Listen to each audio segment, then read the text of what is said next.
Bonjour à tous, c'est Bouriba Lina, étudiante en faculté de pharmacie, département de pharmacie industrielle à l'Université d'Alger 1 Ben Youssef Ben Khadr.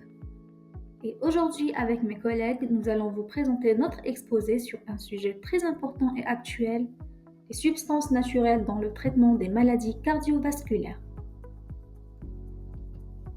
Voici le plan de notre exposé.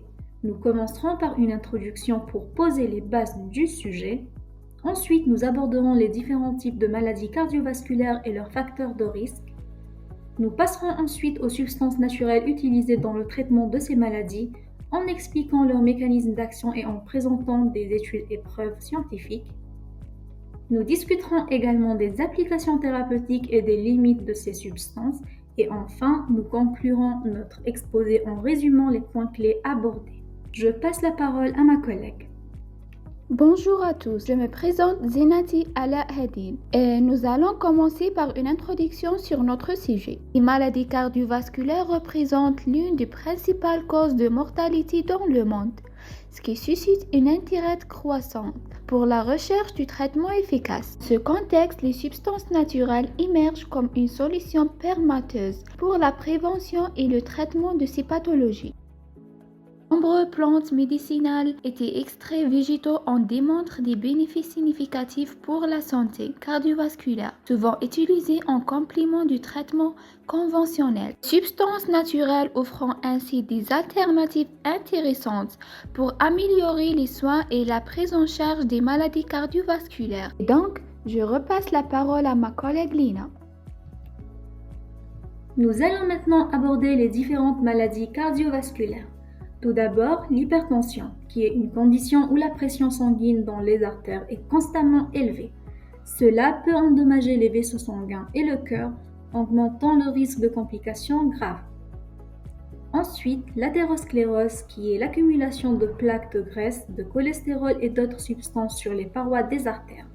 Cette accumulation peut réduire le flux sanguin ou provoquer des blocages, ce qui peut entraîner des crises cardiaques ou des accidents vasculaires cérébraux.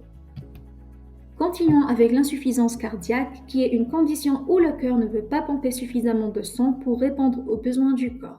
Cela peut entraîner une fatigue extrême, un essoufflement et d'autres symptômes plus graves. Enfin, il y a d'autres maladies cardiovasculaires importantes à mentionner, comme l'infarctus du myocarde, communément appelé crise cardiaque, et les accidents vasculaires cérébraux, ou AVC. Ces conditions peuvent avoir des conséquences dévastatrices et nécessitent une attention médicale immédiate. Passons maintenant aux facteurs de risque des maladies cardiovasculaires. Le premier facteur est la génétique. Les antécédents familiaux de maladies cardiovasculaires peuvent augmenter le risque de développer ces conditions. Le mode de vie joue également un rôle très important. Une alimentation malsaine, le tabagisme, la sédentarité et la consommation excessive d'alcool sont des facteurs de risque majeurs. Enfin, d'autres facteurs comme l'âge, le sexe et le stress peuvent également contribuer au risque de maladies cardiovasculaires. Nous allons maintenant explorer quelques exemples de substances naturelles utilisées dans le traitement des maladies cardiovasculaires. Tout d'abord, les oméga 3. Ces acides gras essentiels se trouvent principalement dans les poissons gras, comme le saumon et le maquereau, ainsi que dans les grains de lin et les noix. Ensuite, les antioxydants. Ces composés se trouvent en abondance dans les fruits et les légumes, tels que les baies, les épinards et le brocoli, ainsi que dans le thé vert. Enfin, les polyphénols, ces substances sont présentes dans le vin rouge, le chocolat noir et le thé. Je passe la parole à ma collègue. Bonjour à tous, c'est Ouar Yasmine. On passe maintenant aux applications thérapeutiques. Premièrement, réduction de l'hypertension.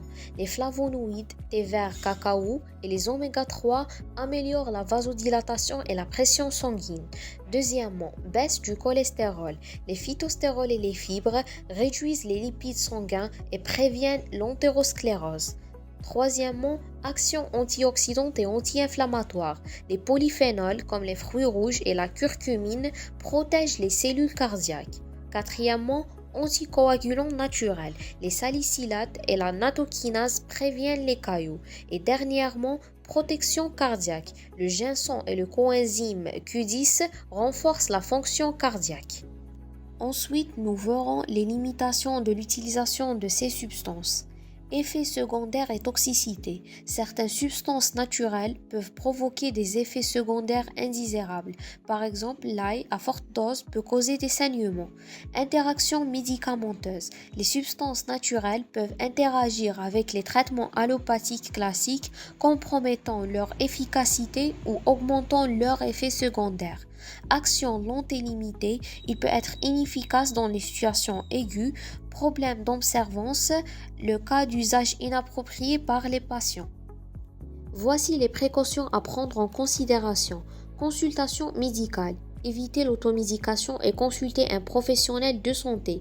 Surveillance des interactions. Attention aux interactions avec les médicaments. Suivi régulier. Contrôler les paramètres de santé comme la tension, le cholestérol, etc.